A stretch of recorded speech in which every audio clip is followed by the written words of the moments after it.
आजादी के 75 वर्षों बाद किसी ने जलता हुआ देखा अपने गांव में बल्ब। ये पूरी खबर जो है वो मैं आपको विस्तार से बताऊं अगर तो देश आजाद हुए लगभग 75 वर्षों से ज्यादा हो चुके हैं। कश्मीर के दो ऐसे गांव जो एलओसी के पास लगते हैं, वहां पर पहली बार उस गांव में जो है वो सरकार ने बिजली पहुंचाई है और गांव के लोग जो है वो फूले नहीं समा रहे।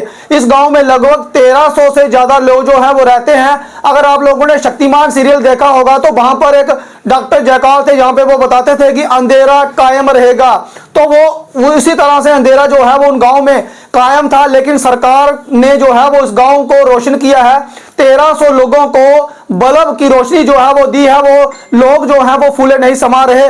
लोगों को यकीन नहीं हो रहा है कि बिजली जो है वो उनके गांव में पहुंच गई और उसमें जो है वो बल्ब जग रहा है। अब उन लोगों को जो है वो खुशी महसूस हो रही है कि हमारे बच्चे जो हैं वो बिजली की लाइट में भी जो है वो पढ़ सकते हैं और अच्छे नंबर लेंगे और कोई अच्छा इंसान जो है वो बनेंगे और अच्छी जॉब जो है वो करेंगे। तो मैं आपको बता दूं, ये एलओसी के पास कश्मीर में जो दो गांव हैं जिसका नाम केरन और कुंडिया, ये ऐसे गांव हैं जहां पर लगभग 1300 से ज्यादा लोग जो है वो रह रहे हैं। ये गांव जो है वो एलओसी के पास है, इसलिए वहां पर शायद जो है वो बिजली नहीं पहुंची होगी। लेकिन इस बार जो है वो सरकार ने लगभग 2 महीने के अंदर जो है वो इसका कारोबार जो है वो संभाला था और 2 महीने के अंदर ही इस गांव में जो है वो बिजली पहुंची है।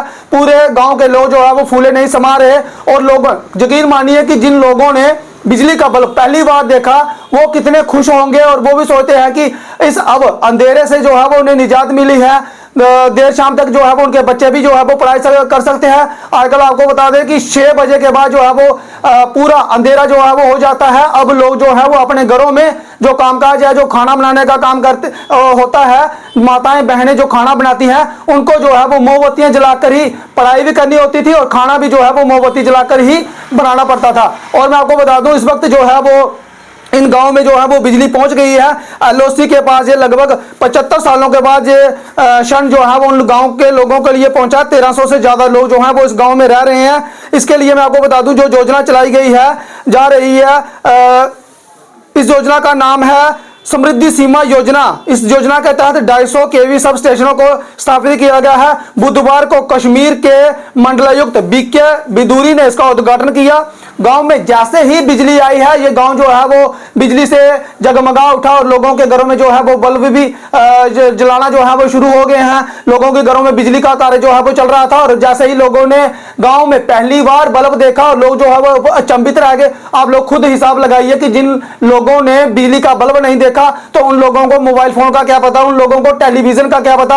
वो लोग जो हैं वो अलग ही दुनिया में रह रहे थे। ना उनको किसी का पता रहता था, ना देश विदेश का पता होता था, ना किसी जानकारी के मुताज रहते थे, क्योंकि वहां पे ना तो टावर है, ना मोबाइल का सिग्नल है, ना मोबाइल है और ना ही उस गांव में जो है वो बिजली है। अब सरकार ने शायद बीएसएनएल की जो है वो बात चल रही है, शायद बीएसएनएल का कनेक्शन जो है वो वहां पे पहुंचा दिया जाएगा ताकि ये लोग भी जो है वो दूरसंचार सेवा से जुड़ सके और एक स्थान से दूसरे स्थान में किसी भी व्यक्ति के साथ जो है वो बात कर सके। तो ये लोग जो है वो काफी खुश हैं इस सरकार से। उन्होंने कहा कि हमें 75 साल के बाद सरकार ने जो है वो बिजली मुहैया करवाई है। ये प्रधानमंत्री मोदी जी का काफी शुक्रिया अदा जो है वो कर रहे हैं और फूले नहीं समा रहे हैं। आप इस खबर को किस तरह से देखते हैं, अपनी कीमती राय जो है वो कमेंट बॉक्स में जरूर रखें। तब तक के लिए देखते रहे रियासी जगह न्यूज़। नमस्कार, जय हिंद, जय भारत।